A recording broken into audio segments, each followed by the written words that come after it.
Hello जी, स्वागत है आपका मेरे चैनल पर। आज हम बात करने वाले हैं एक ऐसे इंडेक्स फंड के बारे में जो माइक्रो कैप स्टॉक्स पे इन्वेस्ट करता है, फोकस करता है। तो जी हाँ, आज के वीडियो में हम बात करेंगे मोतीलाल ओसवाल के माइक्रो कैप इंडेक्स फंड के बारे में। इस वीडियो में हम इस फंड के फीचर्स वगैरह, रिटर्न्स देखेंगे, परफॉर्मेंस देखेंगे, कॉन्स्टिट्यूएंट्स देखेंगे और इस वीडियो में हम इंडेक्स फंड इन्वेस्टिंग के बारे में भी थोड़ी बातें करेंगे।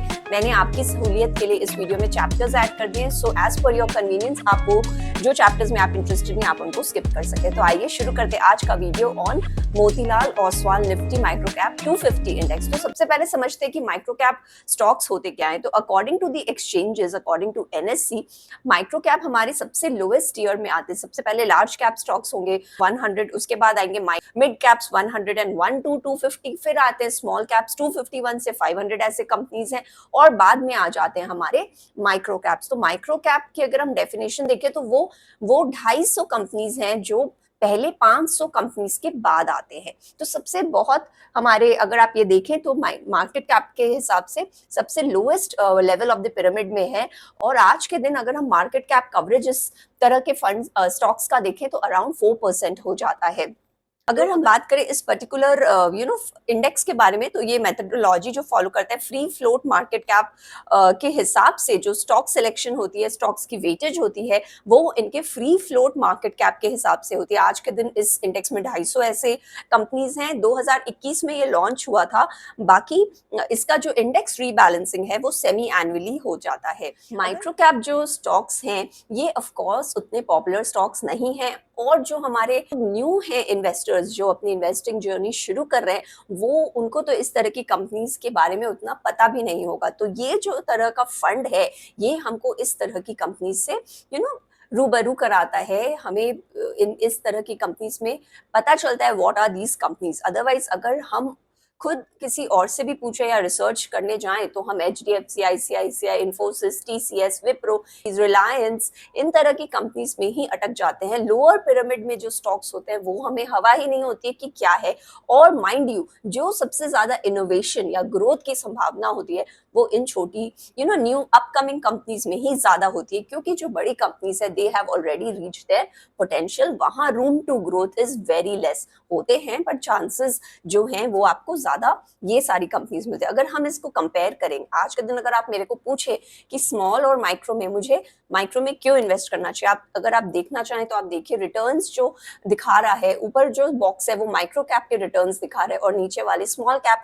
हर पीरियड में आप देखें माइक्रो कैप ने स्मॉल कैप को बीट किया है। So micro cap returns have been better over the small cap index return. अगर सेक्टर रिप्रेजेंटेशन की बात करें, यहाँ आपको कैपिटल गुड्स मिलेगा at around 15%, followed by financial 10%, health care 9%, construction, chemical सब 8, 7.5%, पावर, FMCG, कंज्यूमर। तो आपको यहाँ काफी एक अच्छा सेक्टर डाइवर्सिफिकेशन मिलता है, which is one of the good points of investing in an index fund. Index fund के में इन्वेस्ट करने के काफी सारे फायदे हैं। सबसे पहले हमें पता है यहाँ लो एक्सपेंस रेशियो होता है, तो ये यहाँ आपकी जो कॉस्ट है वो कम हो जाती है। यहाँ मैनेजर डिस्क्रिशन कम होता है, यानी जो जजमेंटल एरर्स होता है on the part of the managers in an active fund वो यहाँ आपके कम होते हैं। दूसरा, आपको अच्छा एक डाइवर्सिफिकेशन मिलता है of the overall market of the Indian market में जैसे है उसका आपको बेनिफिट मिलता है।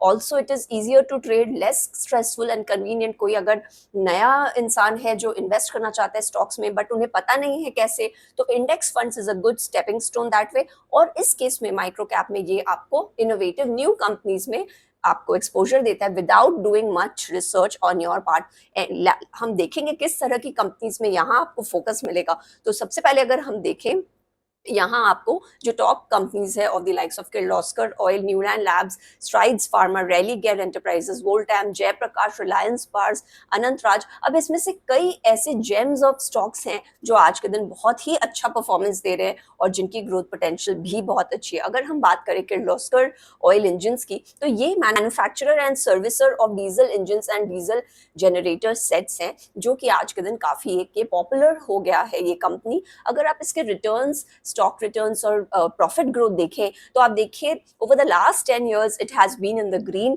अच्छे रिटर्न्स दिए हैं, प्रॉफिट्स भी अच्छी बढ़ी है इस कंपनी की। दूसरा अगर आप न्यूलैंड लैब्स देखें जो कि manufacturer and seller of bulk drugs है और जिनकी ना ही केवल डोमेस्टिक बल्कि इंटरनेशनल मार्केट भी अच्छी हो गई है, इधर पे अगर आप देखें तो सिमिलर स्टोरी है, काफी अच्छे रिटर्न्स दिए हैं इस स्टॉक ने over the last 1, 3 and 5 years, 10 years, और प्रॉफिट ग्रोथ भी सॉलिड रहा है। CMS Infosystem is another company in the top 10 list of this particular index जो कि एक लार्ज कैश मैनेजमेंट कंपनी है आज के दिन हमारे देश में, इन्होंने भी काफी बढ़िया रिटर्न्स दिए। अब अगर मैं आपको बोलूं आज के दिन, अगर एक तो ज्यादा लोगों को पता नहीं होता है until and unless they have researched the market well. I'm not saying it is difficult to uncover such stocks. Of course आप स्क्रीनिंग वगैरह से इनको अनकवर कर सकते हैं, लेकिन अगर आप कोई भी नॉर्मली दो इंसान बात करें तो it is very difficult to pin down कि आप CMS इन्फो में पैसे डालो। लेकिन अगर आप इस तरह के इंडेक्स फंड को फॉलो करोगे तो you will know these kind of gems to investing, having a good growth potential and also giving a good performance in the past. तो ये एक फायदा होता है अगर आप इंडेक्स फंड्स में पैसे डालें। ऑफ कोर्स ये रिस्कियर बेट हो जाता है, लेकिन क्योंकि ये इंडेक्स को फॉलो करता है इस तरह की फंड्स में रिलेटिवली आप देखें तो रिस्क एलिमेंट कम हो जाता है। अब अलग अलग जो कंपनीज हैं जो इस पर्टिकुलर इंडेक्स की पार्ट है उसके कुछ कुछ मेथोडोलॉजी है किस तरह से वो इस इंडेक्स में इंक्लूड होते हैं, तो आप इंटरेस्टेड हैं तो आपके वाले स्क्रीनशॉट में ये सब पढ़ सकते हैं।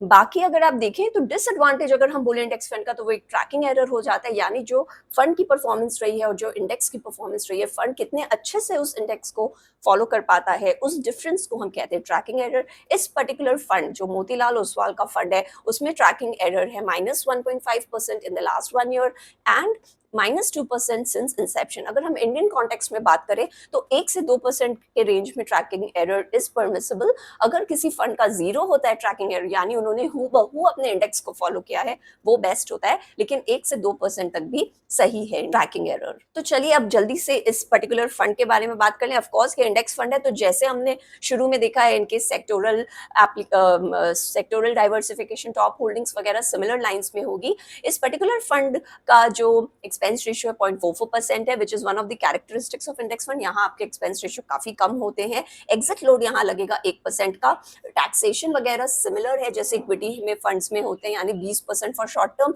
And 12.5% for long term. अगर आपकी कैपिटल गेन्स 1.25 लाख से ज्यादा है पर्टिकुलर साल में, लॉक इन वगैरह कुछ नहीं है। आज के दिन इस पर्टिकुलर फंड का जो एज है वो 1 ईयर 2 मंथ्स है। ऑफकोर्स ये फंड लास्ट ईयर लॉन्च हुआ था, तब बहुत इस फंड के अराउंड फ्रेंजी थी, काफी लोगों ने इस तरह के वीडियोस इस पर्टिकुलर फंड ने के बनाए हैं, लेकिन आई थॉट 1 साल बाद देखा जाए कि ये फंड कैसा परफॉर्मेंस दे रही है और क्या आज के दिन भी वो इन्वेस्टिंग स्टोरी होल्ड कर रही है। इसीलिए ये पर्टिकुलर वीडियो मैं आज बना रही हूँ 1 साल के बाद। तो यहाँ अब हम देखते हैं इस फंड के रिटर्न्स कैसे रहे हैं। तो देखिए 1 साल के अंदर अंदर इस फंड ने ऑलमोस्ट सिमिलर टाइप दिए हैं कैटेगरी एवरेज से, 51% on an average. Her period में देखें तो इसने better performance in the last 3 months 6 months. तो रिटर्न आउट परफॉर्मेंस इस फंड का काफी अच्छा रहा है, यानी अगर आप दूसरे स्मॉल कैप से इसको कंपेयर करें तो इस फंड ने 1 साल के अंदर काफी बढ़िया रिटर्न्स दिए। मगर इस केस में रिस्क इन्वॉल्व भी ज्यादा होगा। Of course small cap, mid cap, micro cap है ये, तो यहाँ आपका रिस्क एलिमेंट बढ़ जाता है। तो हर यूनिट ऑफ रिस्क जो ये फंड लेता है उसके बदले ये आपको 20% एक्स्ट्रा रिटर्न्स देता है। तो ये फंड किन लोगों के लिए बेहतर रहेगा जिनकी इन्वेस्टिंग होराइजन बड़ी है, यानी अगर आप 7 से 10 साल तक इन्वेस्टेड रहना चाहते हैं तो ही आप ये फंड को देखिए, क्योंकि ये स्मॉल कैप टाइप कंपनीज हैं, छोटी कंपनीज हैं, तो it will take time for them to grow to reach to their potential. आपको आज के दिन माइक्रो कैप में क्यों इन्वेस्ट करना चाहिए? ऑफ कोर्स आप रिटर्न वाइज अगर कंपेयर करें तो माइक्रो कैप ने स्मॉल कैप को बीट किया है, रोलिंग रिटर्न्स भी बेटर रहे हैं माइक्रो कैप फंड्स के। अगर आप इनको स्मॉल कैप से कंपेयर करें तो रिटर्न वाइज आप देखें बहुत ही बढ़िया है। दूसरा रीजन ये हो जाता है कि अंडर रिसर्च होते हैं ये स्मॉल कैप टाइप कंपनीज, तो हम कैसे इनको अनकवर करेंगे? तो ये जो इंडेक्स फंड्स है they give you a stepping stone कि आप कैसे इस तरह के फंड्स को अनकवर कर सकते हैं और इनमें इन्वेस्ट कर सकते हैं। अगर आपका होराइजन 7 से 10 साल के अंदर है तो ही आप ये फंड्स देखिए। बाकी ये रिस्कियर एलिमेंट के संग आता है तो ऑफ कोर्स आपको मैक्सिमम 10% अपने पोर्टफोलियो का इसमें इन्वेस्ट करना चाहिए, उससे ज्यादा आपको अपने एलोकेशन नहीं करना चाहिए। तो रिस्क एलिमेंट आ जाता है इसमें। लेकिन अगर आप इस तरह के इनोवेटिव कंपनीज या फिर growth for potential type companies देख रहे हैं तो आप इस तरह के फंड्स में इन्वेस्ट कर सकते हैं। सो आप इंडेक्स फंड के बारे में और जानना चाहते हैं कि ये फंड्स कैसे होते हैं, क्या होते हैं, परफॉर्मेंस क्या होती है, एडवांटेज क्या होते हैं, डिसएडवांटेज क्या होते हैं, तो ऑलरेडी एक वीडियो मैंने किया है on how to start investing in index funds in India, तो आप वो वीडियो ऊपर वाले लिंक पर जाकर देख सकते हैं। So that was all from my side. I hope you like the video पसंद आए तो उसे लाइक करें, मेरे चैनल को सब्सक्राइब करें, दोबारा जरूर से आएं। सब्सक्राइब करने के लिए आप नीचे वाले ग्रीन ग्लोब पर क्लिक कर सकते हैं। रिलेटेड वीडियोस के लिए आप ऊपर वाले लिंक पर जा सकते हैं। मैं आशा करती हूँ आपका दिन शुभ हो, आपसे जल्द मुलाकात हो। So please keep sharing, liking, clicking and subscribing. Thank you and have a nice day.